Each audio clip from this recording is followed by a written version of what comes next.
Our world moves at an incredibly fast rate. New ideas, innovations, and social issues seem to develop overnight. The worldviews that were held by our ancestors in the not-so-distant past are deconstructed, reprocessed, and spat back out as the inverse of the original inherited belief. Language, technology, traditions, ideologies, and social trends are in a constant state of flux, and their various trajectories have caused us to bring into question the legitimacy of anything that resembles an eternal truth and is therefore held to be sacred. Deconstruction for the sake of progress is the ideological mantra of contemporary thinkers and political pundits, and it has been directly aimed at the future of our civilization by indoctrinating our universities with socially approved philosophies of moral relativism, nominalism, and nihilistic thought. And these ideologies are ingrained into the fabric of education by means of rhetoric that preys upon the naive sentimentality and the impressionable nature of youths who seek to uphold virtue and moral correctness. So this begs the question, is anything really for certain, or is what we call truth simply an arbitrary word designated for a widely accepted belief? Well, regardless of beliefs, there are certain undeniable realities that cannot be ignored or dismissed. Whether you are an atheist, Christian, man, or woman, at some point you will have to face the hard truth of age, time, limit, death, and decay. In other words, you will have to acknowledge the influence of Saturn.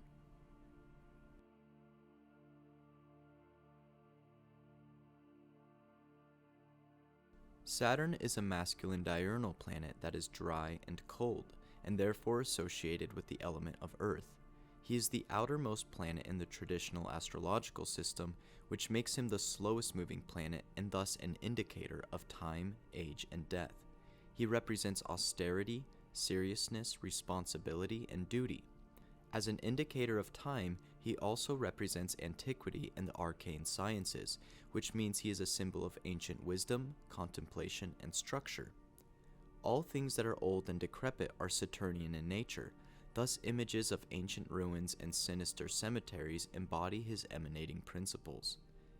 Saturn is known as the greater malefic since his cold and dry nature makes him contrary to the conditions of life, which are hot and moist. This makes him a symbol of decline, limitation, scarcity, isolation, and distance, and he is depicted as an old hooded man bearing a scythe. It's one thing to memorize the significators of a planet, but we aren't merely trying to memorize astrological techniques here, but rather we want to understand why they signify what they do and what it can tell us about the structure of the cosmos. This is where the employment of myth and theology comes into play.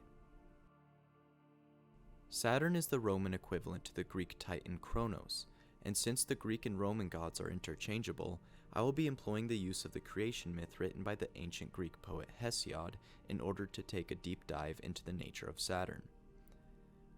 Kronos is the youngest of the first generation of children born from the union of Uranus and Gaia, the Greek words for sky and earth.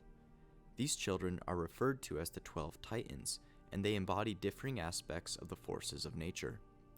According to the myth, Uranus and Gaia gave birth to another generation of children following the birth of the Titans.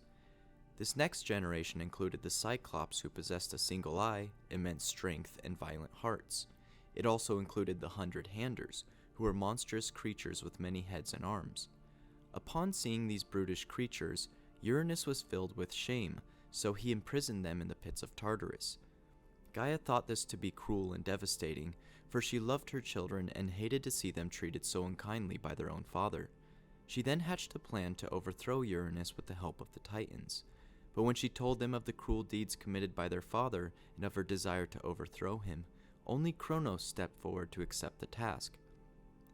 Gaia gave him a scythe made from adamant, and she then told him her plan. As Uranus, overcome by love, approached his consort Gaia, Kronos emerged from his place of concealment and used the scythe to castrate his father. He then tossed the genitals of Uranus into the sea, and the immortal flesh caused a foam to gather round them. From this foam rose the beautiful goddess of love, Aphrodite. Kronos then replaced his father as the ruler of the cosmos, but it was prophesied that he too would suffer the same fate as Uranus and be overthrown by his own children. Kronos then took the Titan goddess Rhea as his consort, and when she bore children, she was forced to hand them over to Kronos, and in order to protect his rule, he swallowed them one by one. Just like her own mother, Rhea grew to resent her consort due to the mistreatment of their children. So she consulted Gaia and Uranus and hatched a plan to overthrow him. When she bore their last child, she hid him away in the mountains and instead gave Kronos a rock disguised as a baby, which he then swallowed. Meanwhile, the baby grew up to be strong and mighty, and when the time was right, he tricked his father Kronos and caused him to regurgitate the children he had swallowed. The children then overthrew the Titans and placed their savior on the throne. Thus, the Olympian gods secured their governance, and Zeus became ruler of the cosmos. Before we peel back the layers of this myth in order to elucidate the deeper spiritual meanings, we should first understand that mythology is not meant to be taken as a historical account of events that took place in time, but is rather an account of that which is always taking place eternally. This understanding marks one of the main differences between the Abrahamic worldview, that is the biblical worldview, and that of the natural law traditions of the pre-Christian world. The Abrahamic tradition is founded upon creationism, the idea that the creation of the cosmos took place during a point in history. The natural law traditions, however, view God and the cosmos through the lens of eternality, as in, the universe has no beginning and it will have no end, thus it always is, always has been, and always will be. So rather than holding a creationist worldview, natural law traditions can be said to have an emanationist worldview, as the good is always emanating its divine light. If we think of God as the sun, we can understand that the ray of light that touches a flower is not separate from the sun, and therefore can be said to be the sun, but there is an obvious distinction between a ray of light and the sun itself. The closer you move toward the sun, the more intense its light and heat becomes. Thus we can say the distinction is not one of quantity, but of quality, and this is determined by one's proximity to the essence of the sun. So the sun here represents God, and our journey toward it is the soul's journey of absolution and unification with the highest. But as we move away, we fall deeper into plurality until the soul falls into a body that causes it to perceive through sensory input rather than thought alone. Pre-Christian creation myths depict the process of one becoming many, and through the unfoldment of the creation we find the rise of multiple generations of divine beings and various transferences of power and authority that lead to the manifest cosmos as we know it. But it is more than just one becoming many. It is really the one becoming many, and through the establishment of harmony and order, the many is unified as an integral universe, and thus oneness is revealed to be its primary condition. Through the creation myth, we find that the emanation of the universe unfolds through the rise of opposites like earth and sky, which commingle and give rise to intermediaries, thus reconciling opposites through a mean and establishing a proportional order that upholds unity. We can compare this to a guitar string that is at rest. The string can only produce sound if we introduce the variables of motion and time, and when we do, by, say, plucking the string, we give rise to opposites in the form of high and low pitches. As the now vibrating string seeks its natural state of rest, the distance between the highest and lowest pitch grows smaller and smaller until it finally reaches unity and falls silent. Hesiod tells us that in the beginning there was chasm. It should be noted that this is often translated as chaos, but chaos implies a jumble of disordered matter, whereas the Greek points more to a gap or an opening. We can think of this opening as a kind of pouring out of the divine that precedes the entirely transcendent and ineffable essence of God. Through this outflow comes Gaia, or the earth. Now here we once again see a dichotomy present between the substanceless nature of a chasm and the ultimate substance, the hardy and dense earth. Then Hesiod tells us of another dichotomy that is present on the earth herself. He describes her as being the home of both high-peaked Olympus, the immovable seat of the eternal gods, and murky Tartarus, which is found in the depths of the earth. Now from Gaia came Uranus, or starry sky, who is equal to her and covers her on all sides. And from the union of Gaia and Uranus came 2 generations of children, the first of which were the 12 Titans, and the second were the Cyclops and 100-handers who dwelt on Earth. Now we arrive at the question, why was Uranus repulsed by the second generation of his children? We should think of Uranus and Gaia as representing a stage of cosmic development, but in order for the cosmos to attain equilibrium and harmony, a further stage of refinement is necessary. And Uranus, as the dominating masculine principle that moves upon his feminine counterpart, has already fulfilled his role in this stage of development through his creation of the Titans, the powerful forces of nature. Let us imagine a catastrophic event that displaces an entire ecological system and thus creates a biological vacuum. As new life forms move into the environment and begin to fill the void, there will be many instances of clashing forces that fight over resources and seek to find their place within the food web. Surely we can expect to see rapid changes in the population of these species as different life forms continue to flood in. But because nature seeks order and unity through hierarchical structures, given enough time and biological diversity, the power struggles will begin to cease as the various species learn how to coexist, resulting in regularity and ecological balance.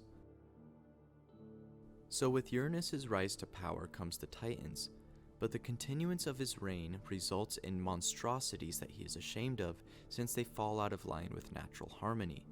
We could compare this to a rogue cancer cell that, instead of dying, replicates itself ad infinitum, thus creating a cancerous tumor.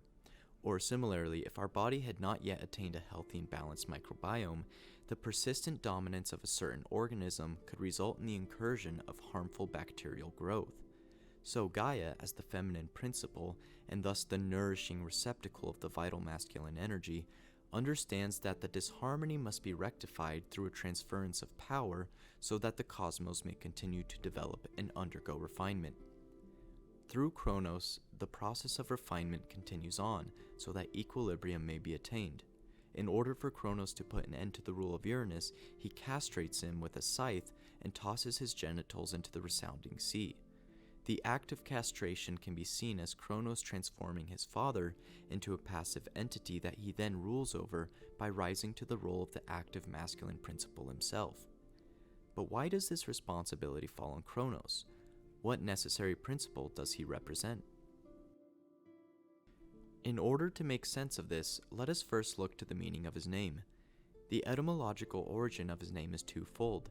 It comes from the Greek homophones Kronos, meaning to smite or to strike, and Chronos, which means time. There is much debate regarding the use of these two names, as some argue that they are two very distinct deities, while others would claim that they are really two aspects belonging to the same deity. I personally believe that there is a kind of deliberate play on words here in order to symbolize why it is that Kronos was the necessary usurper of his father's rule. By once again using the example of the rogue cancer cell, the problem with its replication is that it continues on without limit. Similarly, the problem with Uranus is in his unlimited potential to replicate, since time at this stage of development has no end, so it can be thought of as a line that continues on indefinitely, and therefore it is unable to operate within the limits of unity, hence the birth of the 100-handers. So what Kronos does is he puts an end to that linear process, not by going against the nature of God and imposing a definite end, but by bending that continuous line into a circle so that beginning and end are united, thus establishing limit, yet maintaining the divine principle of eternality. In a sense, Kronos can be said to come into power by smiting his father with time, thus castrating him and removing his ability to replicate indefinitely. The scythe that Kronos bears represents this principle, in that it is not just an end but also a beginning. We see this with the harvesting of crops at the end of the agricultural season, as summer does not last forever, nor can the crops grow ad infinitum, but rather they must reach their natural end. And the wisdom of the farmer is in his ability to understand this process of life and death, and to make a prudent decision as to when he should harvest the crops, so that he, his family, and community may reap the rewards. It is for this reason that Saturn, or Kronos, is identified with Old Man Winter, as it is a time of death, decay, the reality of limitation and deep contemplation. And while it may certainly have the appearance of a solemn end, it is equally indicative of a new beginning, since Kronos captures time in a circle, thus establishing its cyclical nature and a promise that ensures the return of sunnier days and the renewal of crops. In Pythagorean theology, Kronos is associated with the monad, which is the masculine principle of limit and unity. The essence of Kronos is to remain or abide, but through his consort Rhea, whose name means flow, he proceeds beyond his self-limiting nature, thus giving way to the outward flow of time. Rhea can be understood to represent the dyad, the feminine principle of matter and plurality, so through the procession of Kronos he creates offspring, but Kronos must revert back to his essential nature and remain within himself, lest he would commit the same sin as his father in continuing his procession without limit.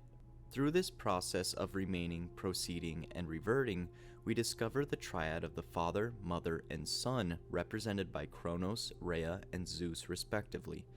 This triad provides the necessary conditions for the construction of the cosmos as we know it. For within the monad is the principle of same, whereas the dyad embodies the principle of different, and through the triad we get the principle of similarity. Thus the universe emanates forth through a fractaled series of likenesses and reflected images. The one must necessarily precede the many, for if there was no established limit, then it would be impossible to have opposites, for what are opposites but two limited ends? Hot and cold are defined by the limit of temperature, black and white by the limit of color, better and worse by the limit of the good. Now the mixing of unity, symbolized by Kronos, with plurality, symbolized by Rhea, gives rise to unities, or the gods. With the Titans representing the raw forces of nature, it is only right that Kronos as the principle of limit and unity rules over them, but in order for the process of refinement to carry on, the forces of nature must be organized according to their particular good within a material universe. It is for this reason that the Olympic gods overthrow the Titans, as they oversee and govern various aspects or dominions of nature, and the epitome of this order is embodied within Zeus, the god of gods. Through this myth, we see a pattern where the active masculine agent moves upon the feminine counterpart, who receives his seed of vital life energy, brings it to gestation, and, after birth, continues to endow it with nourishment so that it may reach the height of its father, and when the time comes, take his place as the active masculine principle, who then carries out the next step of cosmic development. We see this process reflected throughout nature. A tree produces a seed that falls onto the soil, which is a kind of motherly womb that then nurtures that seed with minerals and nutrients until it sprouts, emerges from the soil, grows into a fully formed tree, or reaches the height of its father, you might say, and eventually produces its own seed that it too will cast upon the soil, and thus the cycle continues. Both empirical scientism and the Abrahamic faiths fall victim to the unnatural dogmas that are perpetuated by the creationist worldview. They both assert that there was a definitive beginning to the cosmos and that there will be a definitive end, and this belief is due to the same error. Their attention is directed down to plurality rather than up to unity. Thus they assert the epistemological superiority of experience informed by sensory input. Now, if we were to base our understanding of reality off of sense perception, then surely we would say that time is linear and that there's no such thing as an eternal truth. If we direct our awareness toward particulars rather than universals, then everything is seen as disorderly randomness devoid of purpose, and, like Uranus, we are filled with shame as we gaze upon the chaos of the 100-handers. We would watch a flower sprout, blossom, and die, then come to the conclusion that nothing lasts, and all the while, life goes on. Hence why Kronos castrates his father, as limit and unity give rise to the intellect, which is capable of contemplating the unifying cosmic principles that reveal an intelligible order, and this order manifests as proportional patterns underlying the movements of the natural world. Thus, the intellect dispels the illusory notion that we live in a meaningless world of random activity and mere chance. Furthermore, it allows us to avoid the mistake of projecting the characteristics that we derive from our perception of the sensory world onto God, like the temporary nature of a particular flower or the egoic wrath of a tyrant, for instance. The swallowing of his children represents the next stage in the unfoldment of the universe, the contemplation of the intelligible forms that guide the intellect. The act of swallowing the Olympic gods can be said to represent the first instance of thought and contemplation, thus giving rise to divine mind, or nous as the ancient Greeks call it. The Olympic gods are the locus of various intelligible principles, yet they are conjoined through the oneness of the nous embodied within Kronos. Kronos is said to mark the dawn of the intellect, thus he is known as the first demiurge, or creator god, since he moves beyond potentiality and into the realm of manifest order as nous. He represents the first corrective act of rectifying plurality with unity and limit by directing the generative masculine principle so that it is in harmony with the good. This level of intellect precedes discursive thought, as it symbolizes the ultimate height of understanding by being fully united with the principle of intelligence itself, and therefore the distinction between the thinking subject and the object of contemplation is not present. In Kronos, they are one and the same.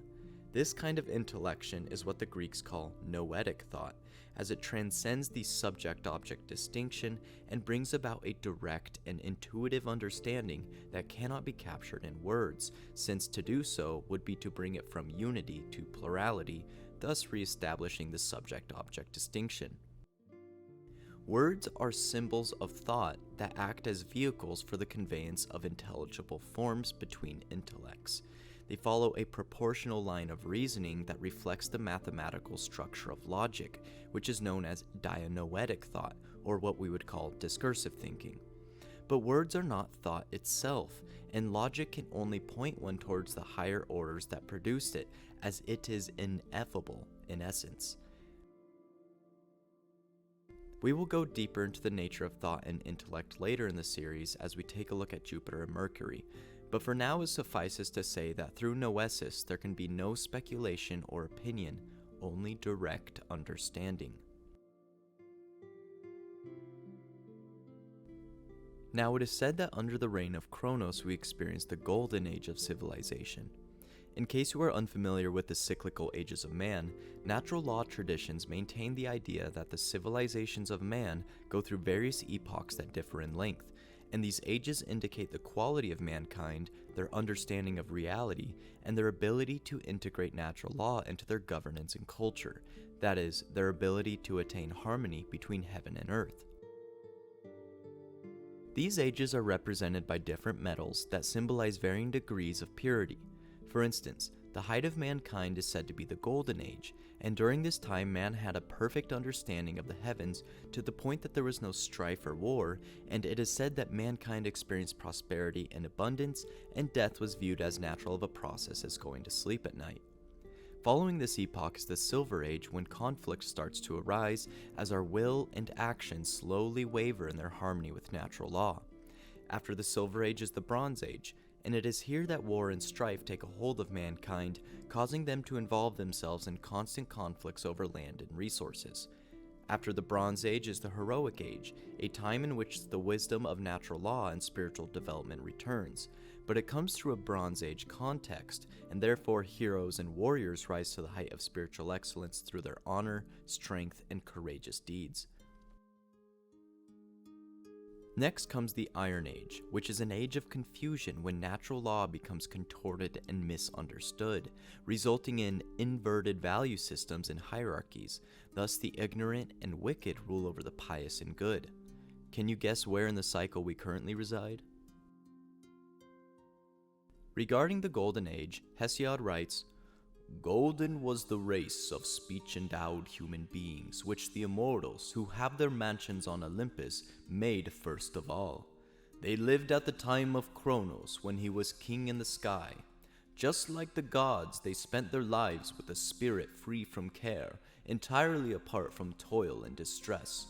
Worthless old age did not oppress them, but they were always the same in their feet and hands, and delighted in festivities, lacking in all evils. And they died as if overpowered by sleep. They had all good things. The grain-giving field bore crops of its own accord, much and unstinting, and they themselves, willing, mild-mannered, shared out the fruits of their labors together with many good things, wealthy in sheep, dear to the blessed gods. But since the earth covered up this race, by the plans of great Zeus they are fine spirits upon the earth, guardians of mortal human beings. They watch over judgments and cruel deeds, clad in invisibility, walking everywhere upon the earth, givers of wealth, and this kingly honor they received. Kronos, as the ruler of the Golden Age, is indicative of the unity present on Earth during this time period, as this race was in perfect harmony with their environment and there was no perceived separation between man and nature. Thus there was no corruption, no strife, and no existential angst. The scythe being used to cut down the crops is a symbol that harkens back to the Golden Age of man, when the unity present on Earth gave knowledge of both life and death. Thus the cutting down of the crops represents a relic of this time ruled by Kronos, when such things were carried out free of toil and distress. And while the fields may not grow of their own accord, and we certainly experience toil and distress, we are ultimately still provided for by the gods and certainly guided by these Golden Age spirits who bring us wealth. All that is required of us is that we strive to be good and virtuous through prudent judgments and actions despite the evils that may lurk in the shadows of this Iron Age. Let us now look to the zodiac signs of Saturn to see how his theological role is reflected within them and in what manner they manifest in the world. Saturn has rulership over Aquarius and Capricorn. He is exalted in Libra, in fall in Aries, and is in detriment in Cancer and Leo. In order to understand his astrological nature, let us first start with the sign Aquarius. Aquarius is a masculine fixed air sign. Since it is a masculine sign, it is active rather than passive. And because it is a fixed air sign, it represents the hoarding, collecting, or centripetal motion of knowledge and thought expression, since air signifies knowledge, freedom of movement, and expression of thought. Therefore, this sign can be said to signify Saturn's role as the first intellect that contemplates the intelligible forms, and with it belonging to the fixed mode, it represents Saturn's self-limiting nature as the principle of limit, unity, and remaining or abiding. The word Aquarius itself is Latin for water carrier or cup carrier, and the constellation is represented as an image of a man pouring water from a vase or jar.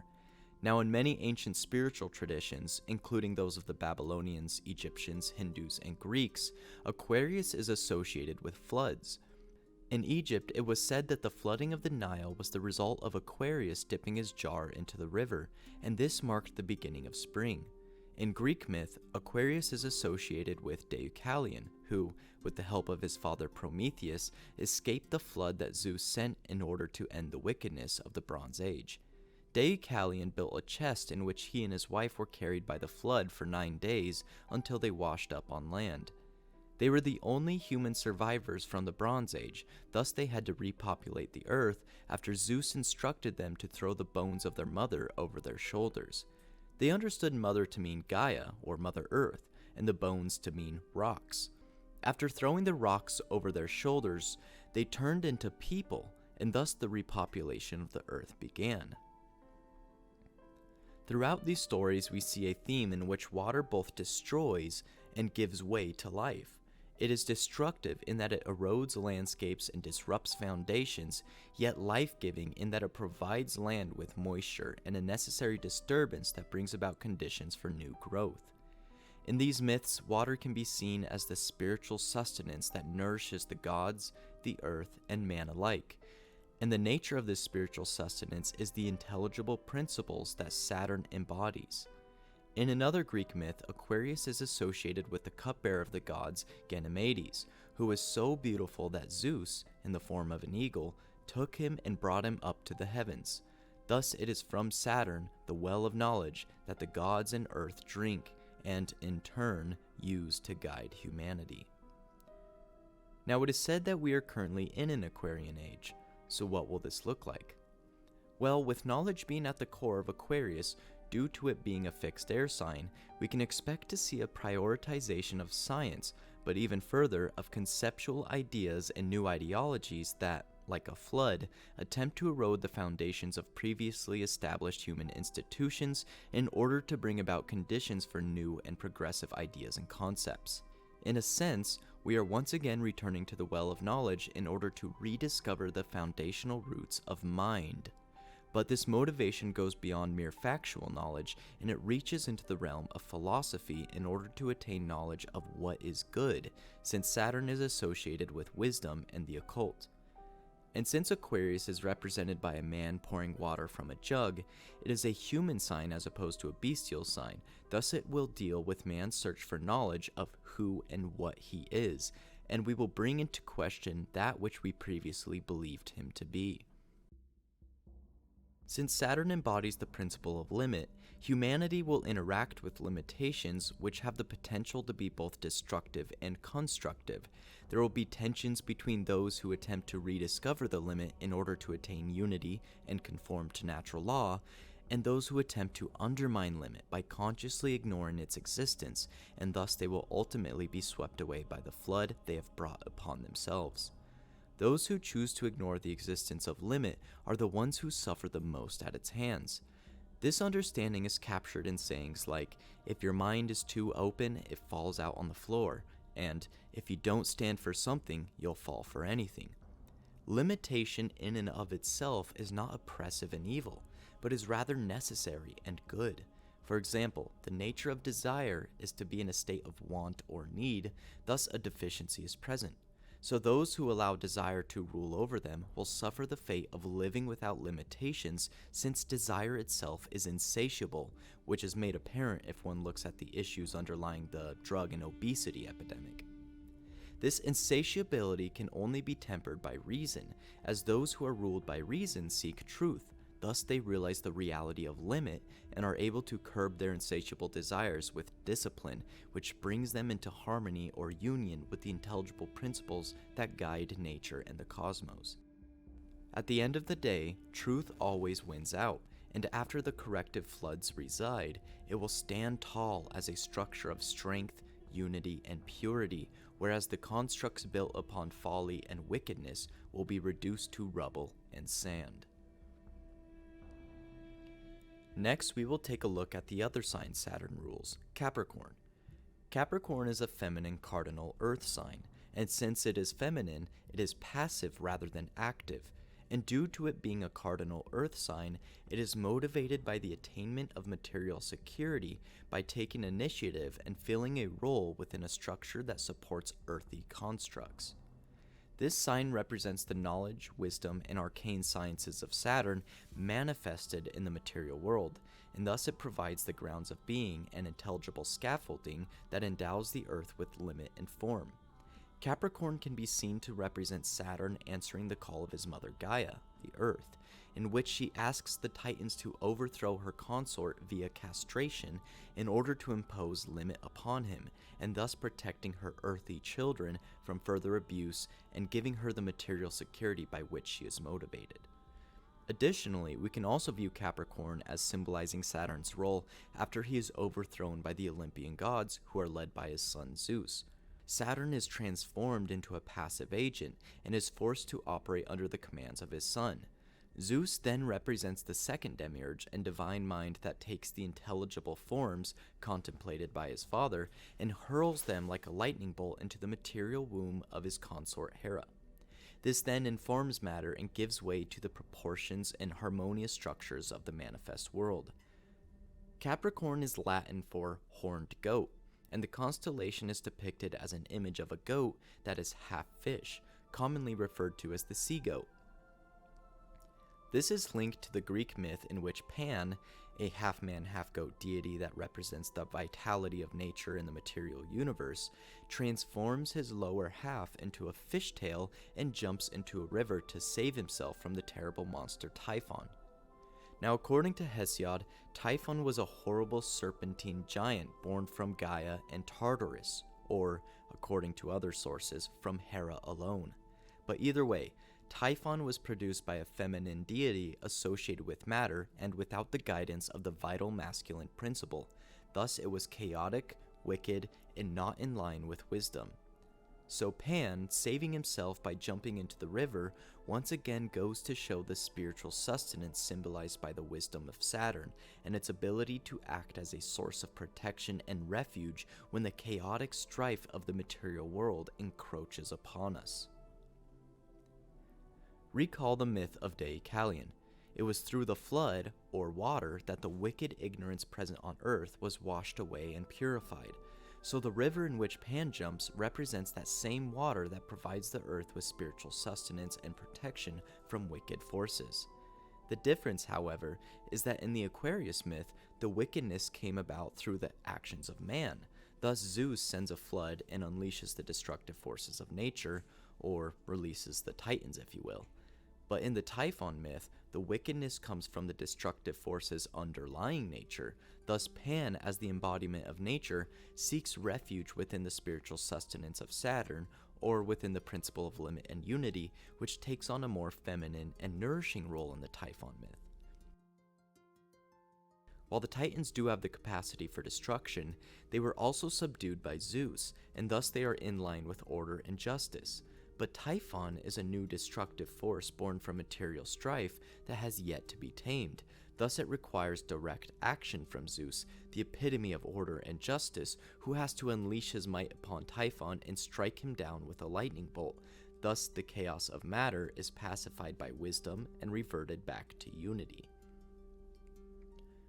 Another Capricornian element is present in the myth of Deucalion when he reaches land, and after the earth had been purified of wickedness through the flood, he is told by Zeus to throw the bones of Mother Earth behind him and over his shoulder, which then transforms the rocks into people. Thus we see here the Capricornian properties of initiating earthly structures, symbolized by the rocks, in order to attain material security, that is, the repopulation of mankind. And it is made possible by the guiding intelligible principles of Saturn via the flood and the wisdom of his son Zeus. So with these two myths in mind, we might say that through Aquarius, Saturn provides us with a pool of knowledge from which we drink in order to conceptualize the role that humanity plays in the world. And this conceptual understanding will then inform our social structures and institutions, which are the Capricornian foundations of civilization. It is for this reason that Capricorn is associated with builders and the labor force, as they are the backbone or skeleton of mankind. So we might say that Aquarius contemplates the idea of limit and unity, whereas Capricorn is the idea in practice as it materializes in the real world. Thus, the practical application of unity and limit give way to responsibility, duty, austere actions, seriousness, structure, and hard work.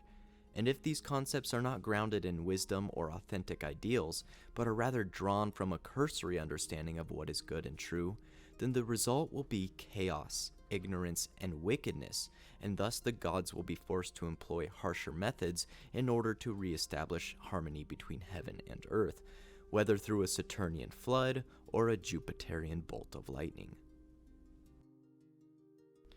Saturn is also dignified in the Venus-ruled sign Libra, as it is where he experiences his exaltation. While, like Aquarius, Libra is a masculine air sign, and thus knowledge is at its core, it is cardinal rather than fixed. So Libra represents knowledge in its centrifugal mode, that is, it emphasizes the outward expression of knowledge rather than the contemplative collection of knowledge we see present in Aquarius. So how does Saturn fit in with this Venus-ruled sign? If you recall the creation myth, you may remember that Aphrodite, the Greek equivalent of Venus, was born from the sea foam that gathered around the dismembered genitals of Uranus. So we see that there is a kind of affinity present between Saturn and Venus, since the birth of Venus was made possible by Saturn when he castrated his father. We can see here that in the castration of the unlimited potential of Uranus, brought on by the unity and limit of Saturn, His masculine generative function gives way to a feminine deity of love and beauty who is responsible for the union of man and woman that is necessary for reproduction. Furthermore, we might say that through this domain of Venus, Saturn proceeded from himself and moved upon his counterpart Rhea. You see, when a planet is in a sign that it rules, it is able to carry out its functions in a consistent manner since it is considered to be right at home. And when it is in its exaltation, it is able to carry out its functions in a very strong and emphasized manner, but it will not be as consistent. A good way to think about it is to compare a planet in its exaltation to someone being in the home of a close friend, and thus they will express themselves with more enthusiasm and emphasis, but they will not be as consistent since they are not in the comfort of their own home. Therefore, Saturn will express himself very strongly in Libra, and he will do so in ways that he wouldn't if he were in his own sign. Thus, we see that Saturn proceeds from his self-limiting nature and gives way to children before he reverts back to unity and abides within it by contemplating or swallowing his children. We will further explicate the meanings of Libra and its imagery when we arrive at Venus in the series, but for now it suffices to say that the constellation of Libra is depicted as an image of a weighing scale, which signifies justice, balance, and social harmony. These principles are also present in the myth of Deucalion and the Flood, which, as you may recall, was sent by Zeus due to the wickedness and ignorance of the Bronze Age race, and thus he had to re-establish order and justice.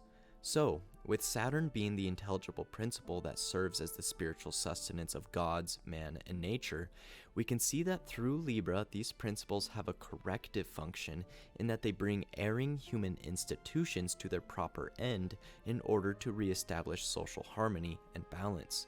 This then provides the necessary conditions for new institutions, which are Capricornian by nature, that uphold wisdom and truth. In order for there to be balance and justice, there must necessarily be limit and unity, and it is the understanding of these that impart the Libran knowledge of social harmony and grace. We will now take a look at the three signs in which Saturn is debilitated. Just as with Libra, we will not be taking a deep dive into the myths, imagery, or meaning of these signs, as that will be done in a later video, but we will look at them insofar that they pertain specifically to Saturn. Leo is a masculine fixed fire sign ruled by the sun, and it is one of two signs in which Saturn experiences his detriment. Fire signs tend to express themselves through energetic passion or spiritedness motivated by freedom of action and power. You may already see how this clashes with the forces embodied by Saturn, as Saturn is dignified in two air signs and one earth sign. And since air is associated with knowledge and earth is associated with material structure, it is easy to see how Saturn has authority in these areas. But with Leo being motivated by the attainment of power, glory, honor, and freedom of action, we can see how this would turn Saturn into something destructive rather than constructive. Indeed, when Saturn is found in Leo, we see misplaced authority that manifests as a tyrant. Limit and unity act as the bedrock of intelligence and material structures, but they can only be understood through deep contemplation and a direct experience of the highest intelligible principles, and it is for this reason that Saturn is associated with the obscure and occult, which means hidden.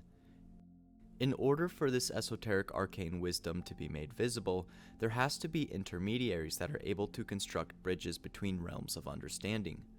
For instance, we have seen the role that Zeus plays within these myths, as he is the enactor of the Saturnian limit and unity in the manifest universe.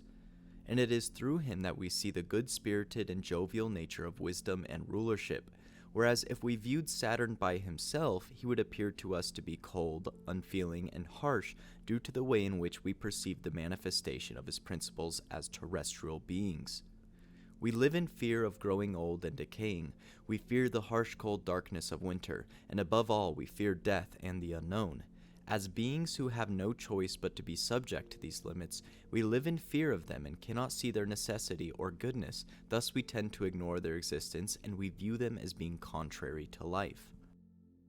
Leo, on the other hand, is the sign of the king and healer who brings to light the good that is present within natural law, It emanates regality, honor, strength, trust, nobility, fidelity, and truth, and it is the sign of authentic authority and leadership. These characteristics allow the layman and uninitiated to interface with deeper cosmic laws in a way that they can perceive, celebrate, and participate in proportion to their mental capacity. It is for this reason that Greek kings were often regarded as sons of Zeus, and why Egyptian kings were regarded as sons of Ra, as they are images of the All-Father present on earth, and their rule is ordained by the heavens due to their understanding of natural law, order, and justice. So when Saturn is found in Leo, he is unable to act in accordance with his nature, which is hidden, deep, mysterious, and obscure, and so his principles are corrupted and used to serve egoic and self-aggrandizing ends. This manifests as a king who maintains power and rules through fear, harsh actions, and maliciousness, as tyranny is the result of imposed limitations that are unjust and self-serving. Thus, the deep wisdom of Saturn is contorted, resulting in sorcery for the purpose of attaining power over others. Cancer is a feminine cardinal water sign ruled by the moon, and it is the other sign in which Saturn is in his detriment. Water signs are motivated by emotional security, and they signify inner psychic reflections and intuitions. Since they are feminine, they act as receptacles and reflections of higher masculine principles. This is especially true for Cancer, as it is ruled by the moon, who reflects the light of the sun onto the earth even in the dark of night. Cancer is the embodiment of the mother archetype who nourishes, guides, and cultivates through her tender care, devotion, and spiritual insight. Just as there is only one feminine sign in which Saturn is dignified, there is only one feminine sign in which he is debilitated. Saturn is dignified in the feminine sign Capricorn since it is an earth sign, and thus it can easily receive the structure and limit that Saturn represents in the material world. But as a water sign, that structure and limit oppresses the malleability and emotional security represented by Cancer. The limiting nature and rigid harshness of Saturn is turned inward through the contracting motions of Cancer, thus it manifests as debilitating fear, rejection, and mistrust. Since Cancer is a cardinal water sign, it is the guiding feminine principle that protects and attends to the spiritually confused or lost by providing them with reassurance and setting them on a course of action that leads to experiences of profound spiritual transformation. Thus, in a sense, Cancer is meant to dissolve all self-imposed limitations and set the soul free from confinement.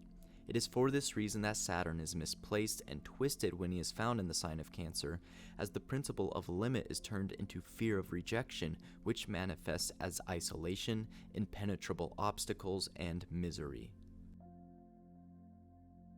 Aries is a masculine cardinal fire sign ruled by Mars, and it is here that Saturn experiences his fall. When a planet is in its fall, it is still debilitated, but the sign won't be quite as hostile as one that causes its detriment. Aries is a sign that prioritizes quick action driven by impulse and energetic friction. It sparks a fire that can be rather explosive and passionate, but is not as stable or contained as the fire of Leo.